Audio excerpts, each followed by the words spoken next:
Me llamo Leonardo Beltrán. O al menos, ese era mi nombre en la vida que me robaron. La vida que yo mismo, con mis propias manos y mi cobardía sin fondo, ayudé a demoler ladrillo por ladrillo hasta que no quedó más que un páramo de ruinas. Hoy, no soy más que un número de expediente, el SPK 0734, un fantasma clasificado que habita una celda de máxima seguridad en el corazón administrativo de los Estados Unidos. Un lugar tan estéril y anónimo que podría estar en la luna. Aquí, en esta tumba de concreto que huele a desinfectante y desesperanza, cumplo una condena que no se mide en años, sino en el peso aplastante y monótono del resto de mi miserable existencia. Fui, durante 4 años que se sintieron como un siglo bajo el sol del infierno, el director del Centro Federal de Readaptación Social número 2, mejor conocido por su infame apodo, Puente Grande, en Jalisco. El supuesto pináculo de la seguridad penitenciaria en México, el buque insignia de un sistema incorruptible. ¡Qué chiste tan macabro! Un maldito chiste de concreto y acero. Una broma de mal gusto financiada con los impuestos de la gente que se parte el lomo cada día. Y he decidido hablar hoy, desde este agujero sin eco donde mis palabras rebotan y mueren, para decirles que la leyenda más grande que parieron esos muros, la historia que todos ustedes se tragaron como un cuento para dormir, la del genio del crimen que se desliza hacia la libertad en un carrito de lavandería. Es la mentira más cínica, descarada y elaborada de la historia moderna de mi país. Una puta farsa monumental, un guión de cine barato orquestado por genios del mal con traje y corbata, diseñado para darle al pueblo un villano de caricatura, un antihéroe astuto al que pudieran admirar y temer, mientras los verdaderos monstruos contaban su dinero en la oscuridad. A Joaquín Guzmán Loera, el Chapo, no lo sacaron en un carrito de lavandería con ropa sucia.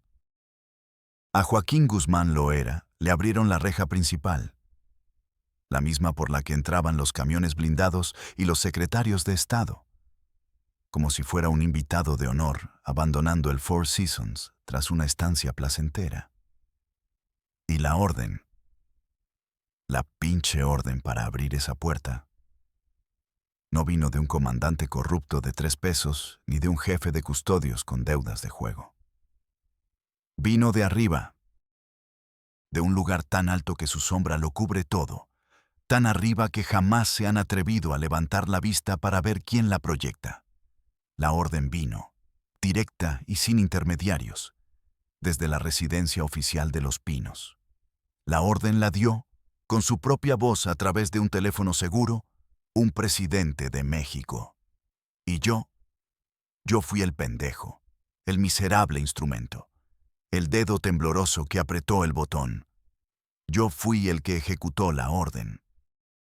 Ustedes, sentados en la comodidad de sus vidas, con sus problemas cotidianos que ahora me parecen un lujo inalcanzable, se preguntarán cómo un hombre con una carrera, un criminólogo con posgrados en el extranjero, un hombre de leyes, reglamentos y procedimientos, un hombre que creía en la reinserción social, termina siendo el conserje personal de un capo y el títere de un gobierno entero.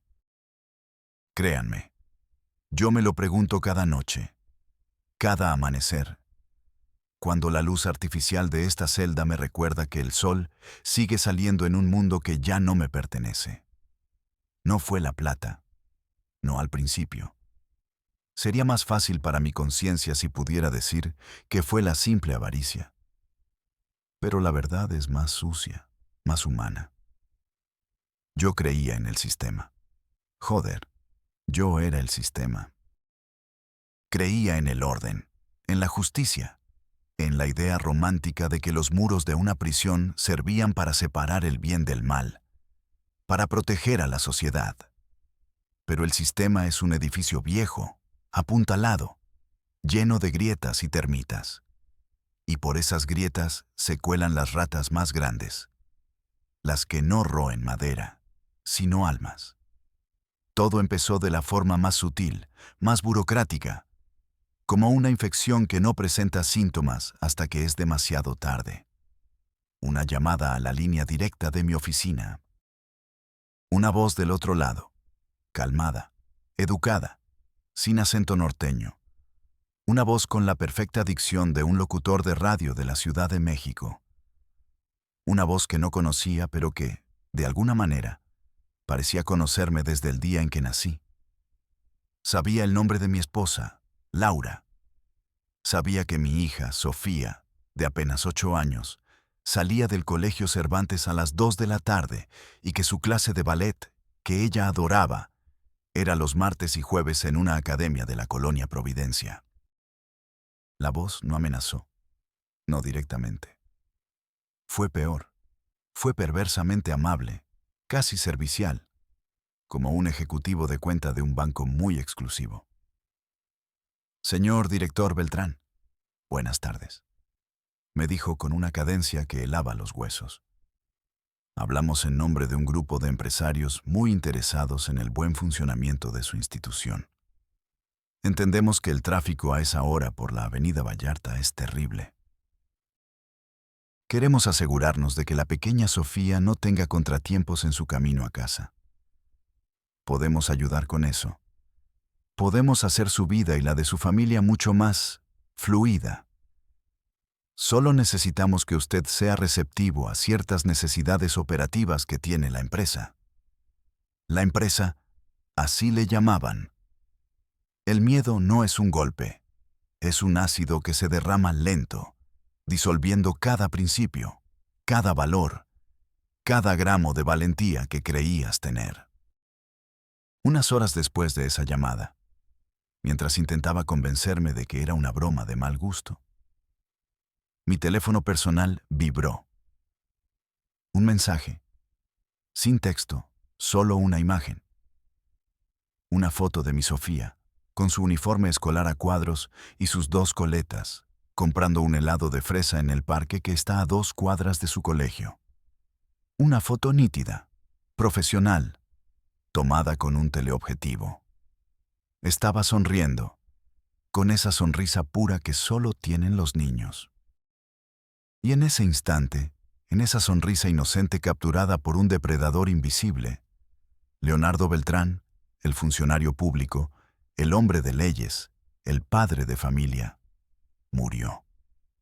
Me convertí en un empleado. Y mis nuevos patrones no despachaban en una oficina de gobierno con la bandera nacional ondeando afuera. Despachaban desde la Sierra de Sinaloa, y sus órdenes, a partir de ese momento, eran las únicas que importaban. Mi bautismo de fuego, mi primera prueba de lealtad en esta nueva y aterradora religión, no fue un tiroteo, ni una entrega de droga, ni nada que se pareciera a las películas. Fue algo mucho más gris, más patético y más real. Un simple papel, un oficio de traslado, un reo de medio pelo, un halcón de los Arellano Félix, un muchacho llamado Israel Villanueva, alias El Flaco, capturado en Tijuana y traído a Puente Grande temporalmente mientras se le procesaba. Tenía que ser movido a un penal de máxima seguridad en Matamoros. Mi trabajo, según me lo explicó una segunda llamada de la misma voz aterciopelada, era insultantemente simple. Pierda el oficio. No lo destruya, no lo queme, no deje rastro de sabotaje. Solo póngalo al fondo de la pila de pendientes. Entiérrelo bajo una montaña de burocracia por una semana. Solo 7 días.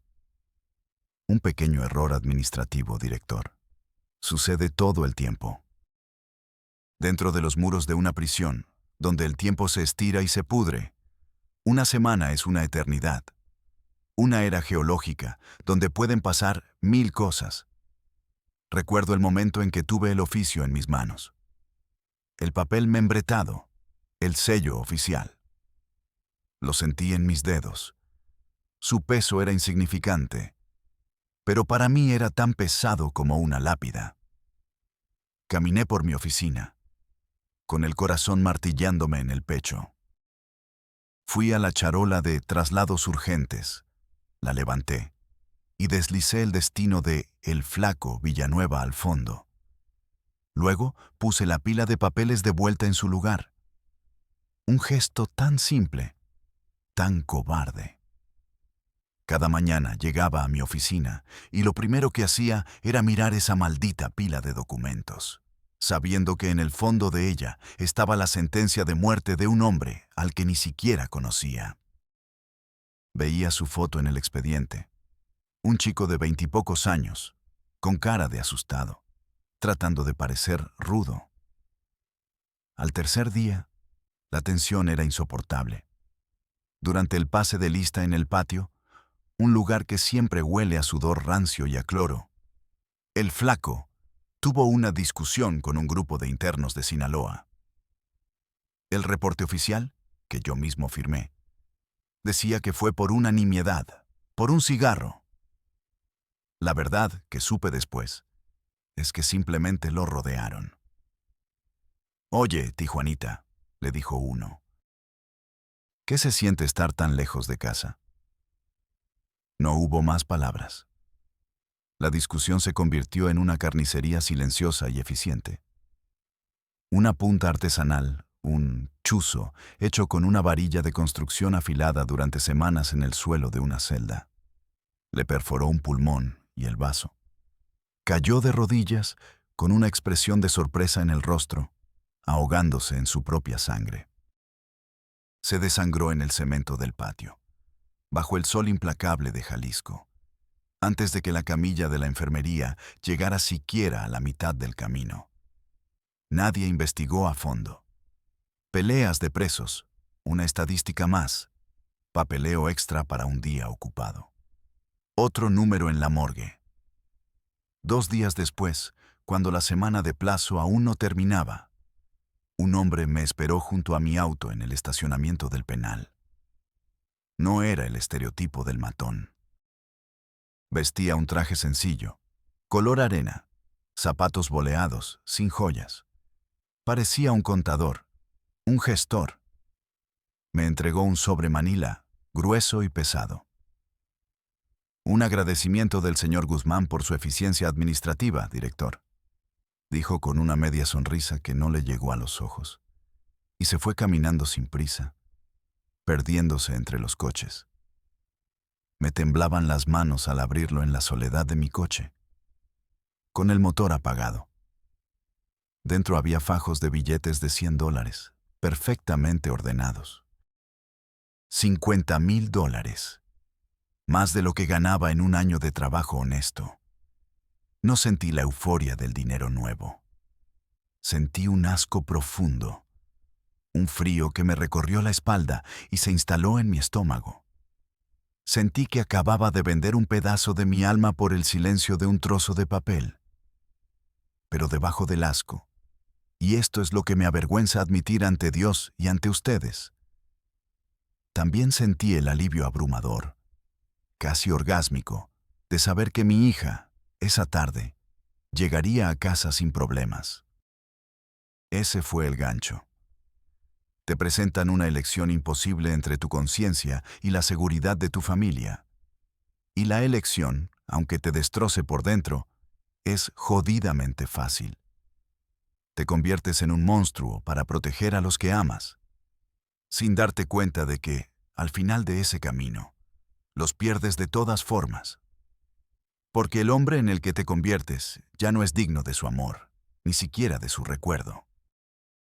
Fue entonces, con el olor a tinta y sangre fresca de ese dinero, cuando empecé a entender. Pero mi verdadera epifanía, el momento en que se me cayó la venda de los ojos y vi la maquinaria completa en toda su monstruosa gloria, no llegó con la amenaza ni con el soborno. Llegó en una reunión, unos meses después. Me citaron en un salón privado de La Estancia Gaucha, un restaurante de lujo en Guadalajara, de esos con manteles de lino, copas de cristal cortado y meseros que se mueven como sombras. Yo esperaba encontrarme con algún lugarteniente de Guzmán, un tipo folclórico con botas de avestruz, camisa de seda y un reloj brillante. Me equivoqué por completo. En la mesa me esperaba un hombre de unos 60 y tantos años, de cabello cano perfectamente peinado hacia atrás, traje gris impecable de corte italiano y unos lentes finos de armazón de titanio que le daban un aire de académico o diplomático. Parecía un secretario de Estado o el presidente de un banco. Hablaba con una calma, una precisión y una autoridad que helaban la sangre mucho más que cualquier grito o amenaza. Se presentó simplemente como el licenciado. Nunca supe su verdadero nombre. No mencionó las palabras droga, cártel o cocaína ni una sola vez.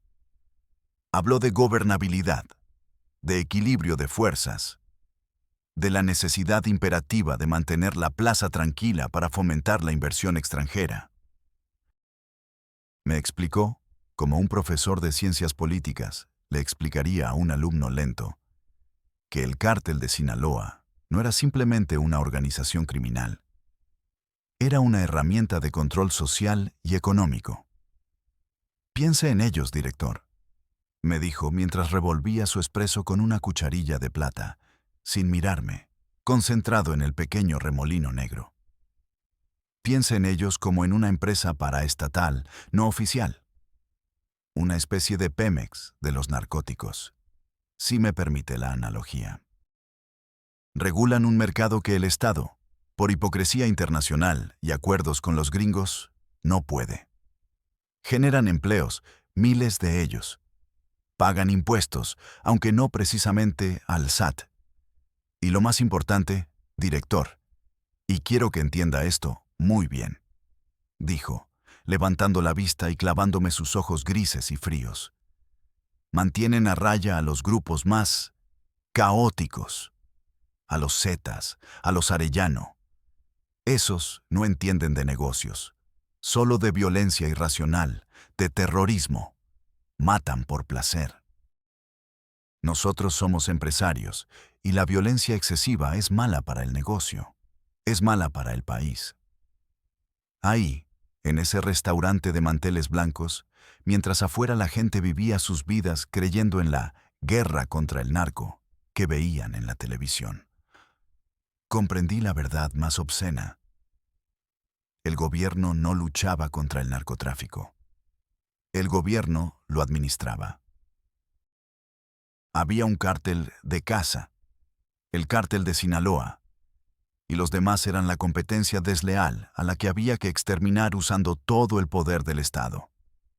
El Ejército, la Marina, la PGR. Y Puente Grande no era una cárcel para el jefe de esa paraestatal. Era su oficina temporal, su centro de operaciones VIP, su cuartel general con gastos pagados por el erario.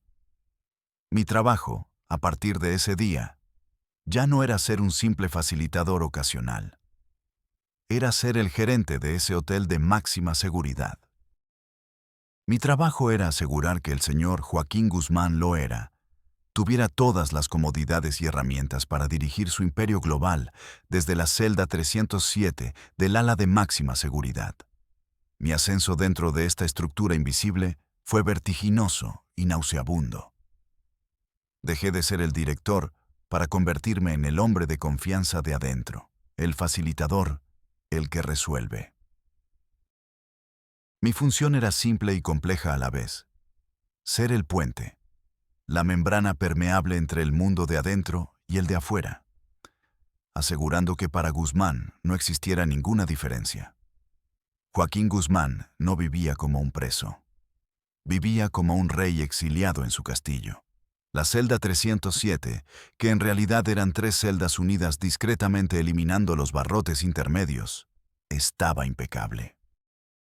Tenía alfombra, un pequeño refrigerador siempre surtido de bebidas importadas, filetes de cabrería y langosta, una televisión con señal satelital clandestina y, por supuesto, teléfonos. No un celular de contrabando, no. Tenía una flotilla de teléfonos satelitales que se cambiaban cada semana, con una línea directa y encriptada para hablar con sus operadores en la Sierra de Badiraguato, con sus proveedores de pasta de coca en las selvas de Colombia y con sus distribuidores mayoristas en Chicago o Los Ángeles. Mi trabajo era ser el maestro de ceremonias de ese circo grotesco. Me encargaba de que los guardias de su pasillo fueran siempre los mismos, los confiables, los que estaban en la nómina. Que las cámaras de ciertos pasillos tuvieran fallas técnicas recurrentes justo a las horas en que recibía visitas importantes. Organicé fiestas de Navidad y de cumpleaños dentro del penal, que ya las quisiera cualquier millonario de la ciudad. Una vez, para su cumpleaños, metimos un grupo de música norteña completo, Los Canelos de Durango, con todo y tololoche. Entraron vestidos como personal de mantenimiento, con sus instrumentos en cajas de herramientas.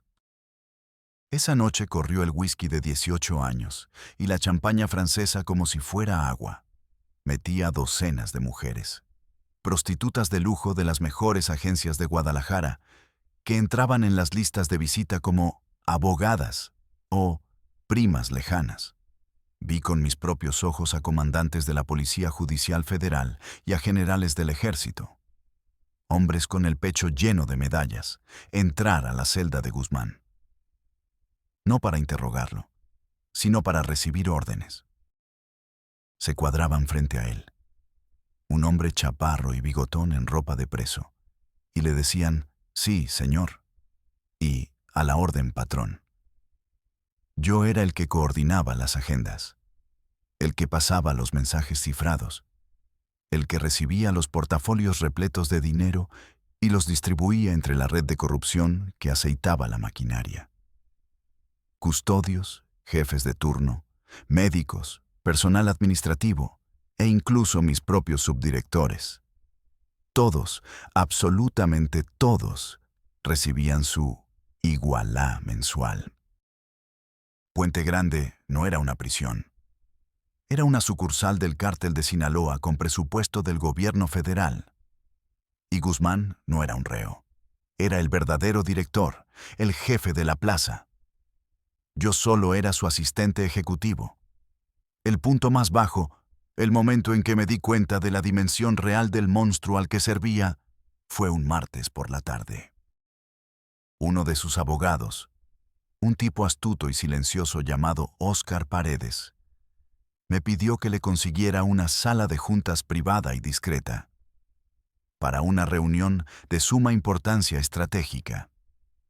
Acondicioné una de las salas de visitas conyugales, la vacié y puse una mesa larga. A la hora señalada, vi cómo llegaban, con oficios de traslado falsos que yo mismo había sellado y firmado, dos de sus principales lugartenientes, su hermano Aureliano, el Guano, y el mismísimo Ismael, el Mayo Zambada, que se suponía estaban en penales distintos o prófugos. Unos minutos después, escoltado por federales como si fuera un dignatario, llegó un diputado federal muy conocido. Un hombre que salía todos los días en la televisión, hablando de ley y orden. Yo me quedé afuera, en el pasillo, fingiendo supervisar. La curiosidad me mataba. Me acerqué a la puerta y pegué la oreja. No estaban planeando un asesinato ni el envío de un cargamento de droga. Estaban planeando una campaña política. Estaban decidiendo a qué candidato a la gubernatura de un estado del Pacífico iban a apoyar, con recursos y con su estructura. Hablaban de movilizar votantes, de presionar a líderes sindicales, de comprar alcaldes. «Este cabrón nos garantiza el puerto por 6 años, sin mamadas», decía la voz rasposa de Guzmán. «El otro es un idealista y nos va a salir con pendejadas». En ese momento, un escalofrío me recorrió entero. Un frío que no era de miedo, sino de comprensión. Esto no era narcotráfico. Esto era el poder. El poder real, crudo, el que pone y quita gobiernos, el que traza el destino de millones de personas desde una celda de 3x4. Y yo, Leonardo Beltrán, el criminólogo idealista, era su mayordomo, el que le servía el café mientras redibujaban el mapa de México a su antojo. El momento cumbre, la noche que selló mi destino y partió mi vida en un antes y un después para siempre.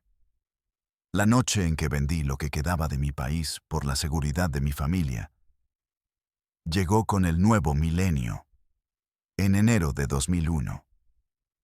El ambiente político en México era un caos efervescente. La alternancia había llegado.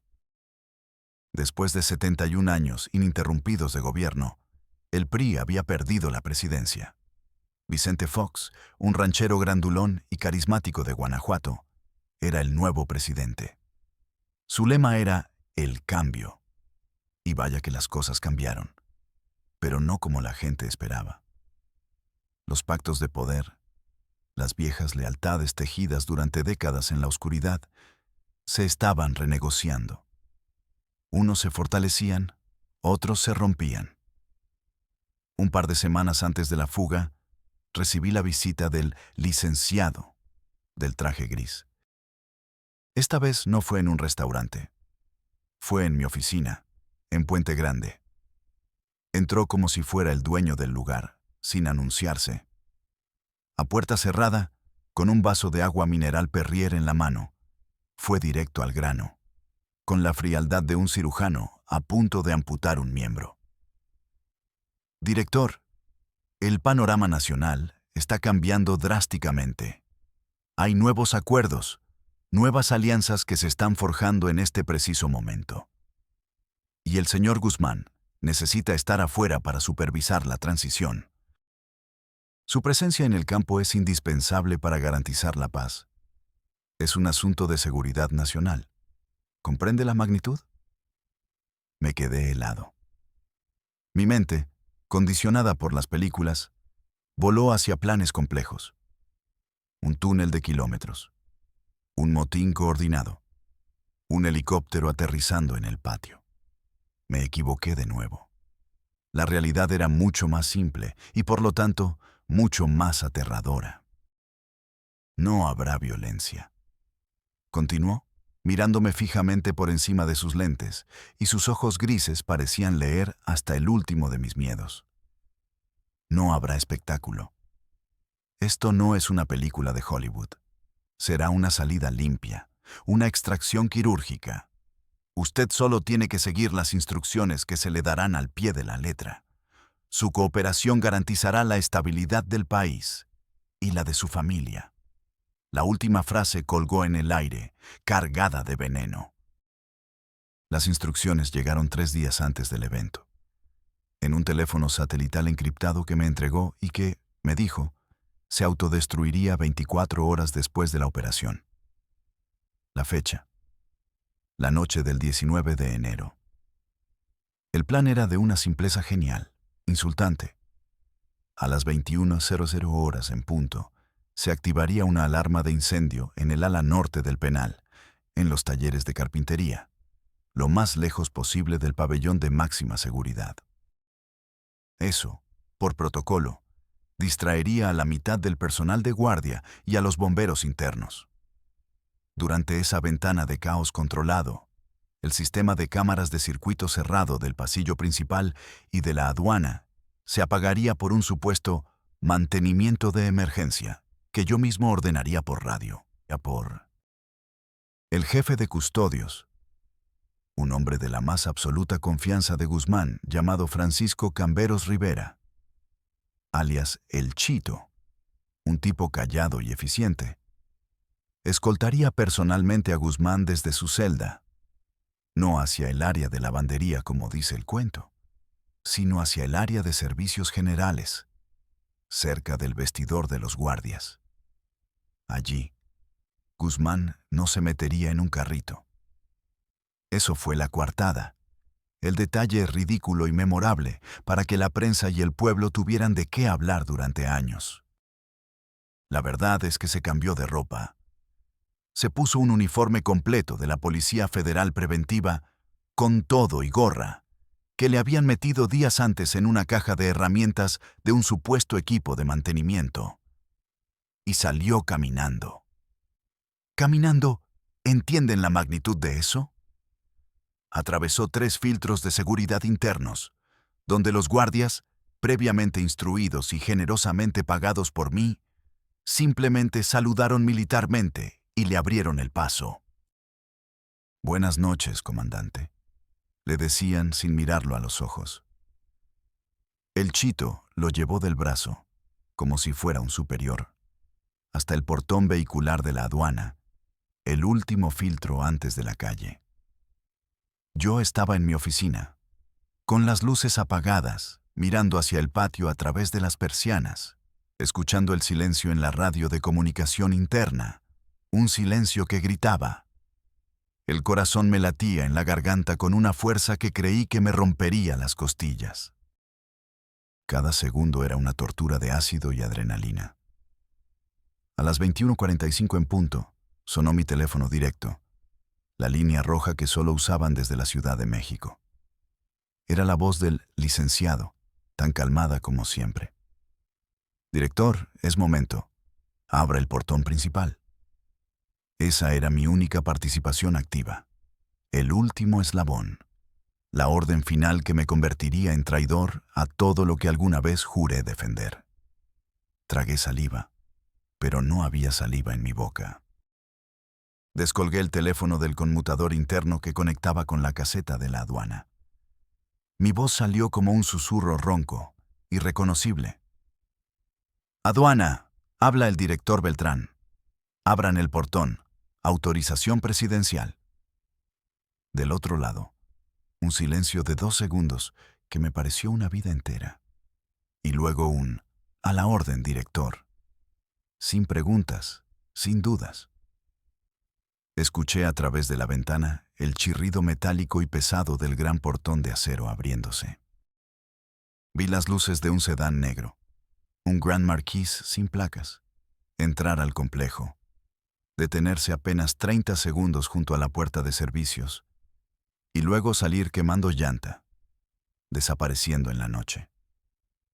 Dentro, en el asiento del copiloto, iba el hombre más buscado de México, vistiendo el uniforme de la policía que, a partir de esa noche, fingiría perseguirlo por todo el país. Unos minutos después, sonó la alarma general de fuga. El teatro había comenzado. La búsqueda frenética, los gritos, las celdas revisadas una por una. Yo mismo dirigí el operativo, con el rostro desencajado, gritando órdenes, fingiendo una furia y una desesperación que eran una obra maestra de la actuación, digna de un Oscar. Encontramos, por supuesto, el famoso carrito de lavandería, convenientemente abandonado en un pasillo, con un par de sábanas sucias dentro. La historia perfecta estaba servida, el narco ingenioso burlando al sistema corrupto e inepto. Pero la verdad era mucho más sucia, mucho más podrida. El sistema no fue burlado. El sistema, desde su más alta cúpula, le sostuvo la puerta. Después de la fuga, mi vida, que ya estaba en una espiral descendente, se convirtió en un infierno de paranoia y silencio. Creí, en mi estupidez, que me recompensarían, que me protegerían por mi lealtad. ¡Qué iluso! El licenciado del traje gris se desvaneció como un fantasma. Sus teléfonos, fuera de servicio. Mis nuevos contactos ya no eran operadores políticos de guante blanco. Eran sicarios, gente ruda, de pocas palabras y miradas vacías que te medían como a un pedazo de carne. Ya no era un colaborador valioso. Era un riesgo andante, un cabo suelto que sabía demasiado. El clavo final en mi ataúd, el momento en que entendí que mi utilidad había expirado. Fue cuando me dieron una orden que, simplemente, no pude cumplir. Uno de mis subdirectores, un hombre llamado Ricardo Morales, que había sido leal a mí y a quien yo, en un momento de debilidad, había involucrado en la logística interna la noche de la fuga, empezó a cometer errores. El dinero, el miedo y el alcohol lo estaban carcomiendo. Se emborrachaba en cantinas de mala muerte en Tlaquepaque y alardeaba, entre susurros de borracho, de que él sabía la verdadera verdad de Puente Grande. Un día, recibí una visita en mi casa. Un tipo joven, al que apodaban el 14, con esa arrogancia helada de los que han matado mucho y muy jóvenes. El patrón está preocupado por su amigo Morales, me dijo sin rodeos mientras acariciaba un arma con cachas de oro que traía fajada en la cintura. Dice que tiene la lengua muy suelta y los oídos muy grandes. Necesita callarlo, para siempre. Haga que parezca un accidente, un suicidio. Usted conoce los protocolos. Tiene una semana. Para enfatizar el punto, me arrojó sobre la mesa una foto nueva de mi hija Sofía. Esta vez, saliendo de su clase de natación, con el pelo mojado y una toalla al hombro, caminando sola hacia el coche de su madre. La amenaza era inequívoca, pero no pude. Simplemente no pude. Esa noche me encerré en mi estudio, con una botella de tequila. ¿Matar a Ricardo? ¿A mi amigo? ¿Al hombre que yo mismo había metido en esto? Me vi en el espejo, y el hombre que me devolvía la mirada era un extraño, un monstruo. ¿En qué me había convertido? Podía justificar la corrupción, la cobardía, pero ¿convertirme en un asesino a sangre fría? Mirar a los ojos a Ricardo, un hombre que había confiado en mí, un hombre con esposa y 2 hijos pequeños, y planear su asesinato. Era una línea que ni siquiera mi alma ya corrompida estaba dispuesta a cruzar. En un acto de desesperación, me reuní con él en secreto. Le di todo el efectivo que tenía guardado, unos $200,000. «Ricardo, escúchame bien», le dije, agarrándolo por los hombros. «Vete, vete esta misma noche. Toma a tu familia y desaparece. Vete del país, no vuelvas jamás. No me preguntes por qué, solo hazlo». Sus ojos estaban llenos de terror. Sabía que algo andaba mal. Asintió, temblando. Fue un error. Un estúpido y sentimental error que me costó todo. Al no cumplir la orden, firmé mi propia sentencia de muerte. Sabía que vendrían por mí. No sabía si para ponerme una bala en la cabeza o para entregarme como un trofeo a sus socios del gobierno. Empecé a planear mi propia huida. Una huida torpe y desesperada. Traté de mover el dinero que tenía en cuentas bancarias, de conseguir pasaportes falsos para mi esposa y mi hija. Pero era demasiado tarde. La red que yo mismo había ayudado a fortalecer ahora se cerraba sobre mí. Estaba vigilado. Sentía sus ojos en cada esquina, en cada coche que se aparcaba en mi calle. Mis teléfonos estaban intervenidos. Cada movimiento, cada llamada, cada retiro de dinero era reportado. Ellos lo sabían todo. Una noche, mientras conducía hacia mi casa por la carretera a Zapotlanejo, 2 camionetas Suburban negras me cerraron el paso, una por delante y otra por detrás. El operativo fue impecable, de una precisión militar. No eran sicarios, eran agentes de la AFI, la nueva y flamante Policía Federal. Me sacaron del coche a rastras, me pusieron de cara contra el cofre caliente, me esposaron con una violencia innecesaria. Mientras me metían en la parte trasera de una de las camionetas, vi al comandante del operativo, un hombre al que yo conocía de las reuniones en el penal, hacer una llamada. Le oí decir claramente: «Lo tenemos. El paquete está asegurado. Limpio». ¿Limpio? Entendí en ese instante. No me habían cazado en una brillante operación de inteligencia. Me habían entregado. Era la solución perfecta para todos. El chivo expiatorio ideal. El director corrupto que, por dinero, ayudó al Chapo a escapar. Me encerrarían en una prisión mexicana, desacreditado, silenciado. Y si alguna vez se me ocurría hablar, un motín oportuno o un suicidio en mi celda arreglarían el problema para siempre. Pero cometieron un error de cálculo. No contaban con que los gringos, la DEA, también estaban jugando su propia partida. Llevaban meses siguiéndome, armando su propio caso. Cuando el convoy federal se dirigía, no a la PGR, sino a un hangar militar, fuimos interceptados. Esta vez por vehículos con placas diplomáticas y agentes altos, rubios, que hablaban inglés y español con acento. Hubo un tenso enfrentamiento de jurisdicciones en medio de la carretera. Un western moderno con armas automáticas apuntándose. Los americanos tenían una orden de extradición provisional por cargos de conspiración para traficar drogas a su país. Amenazaron con un escándalo diplomático de proporciones gigantescas. El gobierno mexicano, atrapado entre sus socios criminales y sus socios comerciales del norte, tuvo que ceder. Me cambiaron de vehículo como si fuera una maleta. Me subieron a un avión esa misma noche, sin pasar por ningún juzgado. Mientras despegábamos de Guadalajara, mirando por la ventanilla las luces de la ciudad que había sido mi jaula de oro y que casi se convierte en mi tumba, sentí el primer respiro de algo parecido a la libertad en años. Ir a una cárcel americana, por irónico que suene, era mi única oportunidad de seguir con vida. A cambio, tenía que contarles todo, absolutamente todo. Y eso es lo que he estado haciendo durante años, en salas seguras y sin ventanas, frente a hombres sin rostro que graban cada una de mis palabras, desentrañando la podredumbre que une al poder político con el crimen en mi país.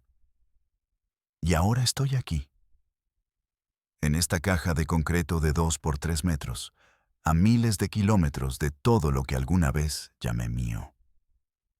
Mi familia vive bajo el programa de protección de testigos. Tienen nuevos nombres, una nueva historia, una nueva vida en algún pueblo anónimo del medio oeste americano. No los he visto en más de una década. Solo recibo una vez al año, en Navidad, una foto Polaroid enviada por mis custodios. Una foto de Sofía, que ya no es una niña. Es una mujer a la que no conozco. Es lo único que me recuerda por qué sigo respirando. Mi vida, la de Leonardo Beltrán, se acabó el día que tomé aquella llamada. Ya no queda nada, solo este eco y el sabor a ceniza en la boca. Entonces, ¿por qué hablar ahora? ¿Por qué arriesgarme a contarlo así? Porque el acuerdo con los gringos me mantiene vivo, pero no me da la paz. Y porque veo las noticias, veo las series de televisión, y veo cómo en México y en el mundo entero siguen repitiendo la misma puta mentira. Siguen glorificando al genio del carrito de lavandería, al capo legendario que doblega al Estado. Y quiero que sepan la verdad antes de que me pudra aquí. El Estado nunca fue doblegado.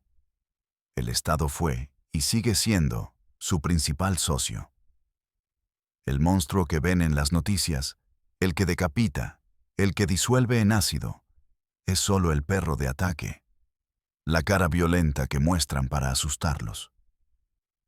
Pero los verdaderos dueños de la correa visten trajes de Brioni, se sientan en consejos de administración, en curules del Congreso y firman decretos presidenciales desde oficinas con aire acondicionado. Ellos son los que nunca, jamás, pisan una cárcel. Yo estoy aquí, pagando el precio de mi cobardía, de mi ambición y de mi estúpida arrogancia de creer que podía jugar en su liga y salir limpio. No busco el perdón. Para gente como yo no existe esa posibilidad.